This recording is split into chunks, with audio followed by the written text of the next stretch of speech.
Hi, just thought I'd check in, see how you're going with COVID-19, and specifically wanted to talk to my small business clients who are maybe feeling the pinch at this point in time. And I thought I'd use a different kind of medium as been encouraged to. So today I'm wearing my accountant's hat, so what I'm providing is factual and general information.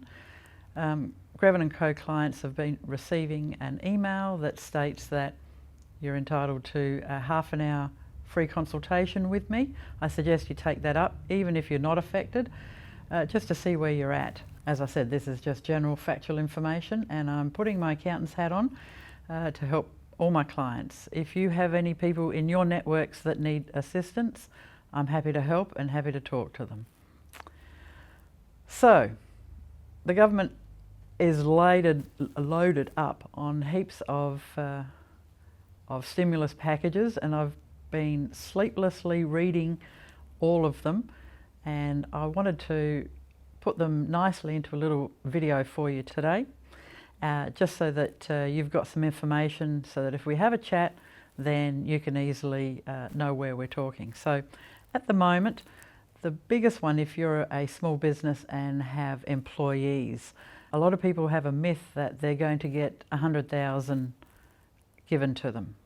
It's actually when you lodge your BAS that your PAYG withholdings, so W2 for all your BAS lodges, that they will actually get a refund in March, June and September. Now there's terms and conditions associated with this, so I suggest you get advice irrespective of lodging before you lodge your BAS, just for us to double check to make sure you get everything.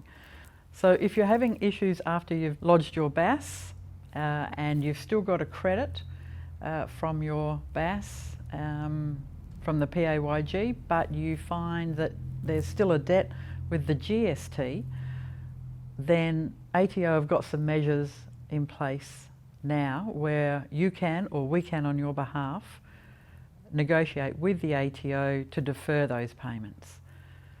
So it's best if we have a look at what's happening for you, so that we can advise you beforehand before you go off and talk to the tax department. But know that there are support mechanisms in place for you for all of that. If you're a PAYG instalment payer, there's some lovely variations that you can do. September and December you can vary to nil and put it all, as long as your March PAYG instalment is zero. So that's really those that have been affected by the coronavirus and their business has been impacted on it. And of course, any debts that you currently have or that arise from now on, we can negotiate, or you can negotiate with the ATO, and it is a case-by-case basis, that you can get some low interest loans that will support you and your business over this period of time. Now for those that aren't affected, and yes, I have spoken to a couple that are actually inundated and very busy because of the nature of their business, there are also some stimulus in there for the government for you to either buy assets, to employ people. So if you're in that position, it's well worth having a conversation. If you've got funds available to purchase assets, you'll get a total write-off up to $150,000. A lot of farmers would benefit from this. A lot of industries that have big machinery, plant and equipment would benefit from this. So again, it's about talking to us about that. Now the main thing that the government is concerned about is the jobs for people. There are a number of people that are being made redundant or standing down, and so they're having to go to Centrelink to apply for a MyGov account as well as a job seeker payment. And there's a whole heap of rules and regulations around that, but they are looking to work with people. So my recommendation is to look on a resource that I use, which is business.gov.au, and it has some really good information in there that will help you to start thinking about your options. Now, for those small businesses that are run by an individual or in a partnership, and you find that you don't have any more income, you can actually apply to Centrelink to get New Start. And you don't necessarily have to apply for jobs because you already have a business. So this is one of the flexible terms and conditions that they've been offering. There's a whole mirror of these, and it would be good to talk to you about them. But if you wanted to, I would suggest you go onto business.gov.au and also the Centrelink, and you're looking for job seekers payment to give you some information about that. So while riding through this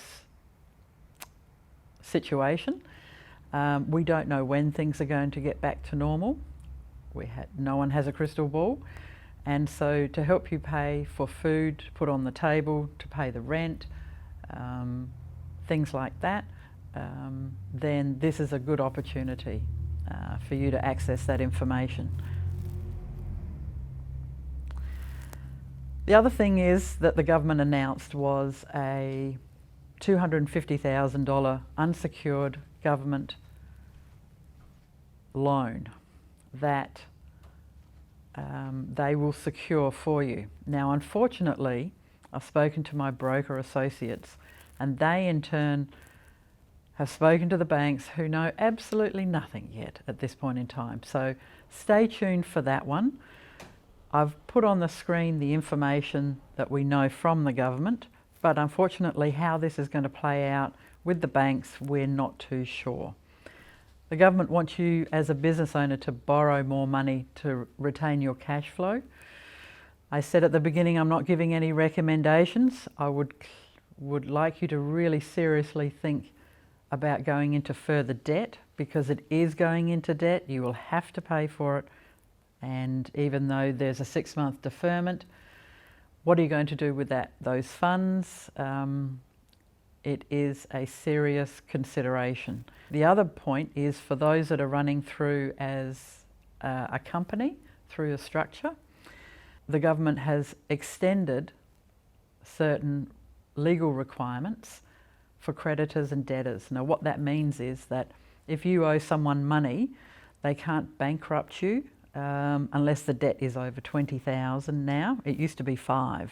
So someone you owe money to issues a demand, it has to be $20,000. If someone owes you money, you can't make them bankrupt either or seek legal compensation through the courts until it's over $20,000. For directors of companies, they have now relieved directors of being responsible if they operate their company in an insolvent manner. What does that mean? It means that if you can't pay your bills as a company director on time, then they will not hold you accountable for a temporary period of 6 months or until such time as this situation has been relieved. And the owners who can't support themselves, small business owners that can't support themselves, as I alluded to before, Centrelink is offering payments under the New Start, which is now called Job Seeker Payments. And I've just spoken to a client this evening who was asking exactly that. They will be entitled to a single payment of New Start. They're renting a property, so they'll get rent relief. They'll also get the tax-free stimulus, which is $550 a fortnight on top of that. So around about $1,200 a fortnight they'll be getting until such time as their business recovers. This requires a MyGov account and for an application to Job Seeker Payments, and as such it will also enable you to log in to MyGov and update Centrelink on a fortnightly basis with the amount of income that you earn. So if your income goes up over $1,200 for the week or the fortnight, you need to let Centrelink know. They'll adjust your payments accordingly. So I've crunched the numbers, and I think business owners and individuals need advice at this time. and I'm here to help it. If you're a Grevin & Co client, you would have received our email. I'm offering all clients a half an hour complimentary session. If you know someone who could benefit from this, please forward this on to them. Give us a call. You can book online or you can book directly through the number on the screen. There are plenty of incentives, there are plenty of stimulus. What's right for you, I don't know until we have a chat. And rather than lose your business, I would rather you actually come and have a chat, because if one thing I know from the GFC is we need to act swiftly and decisively. So thank you for listening. Till next time.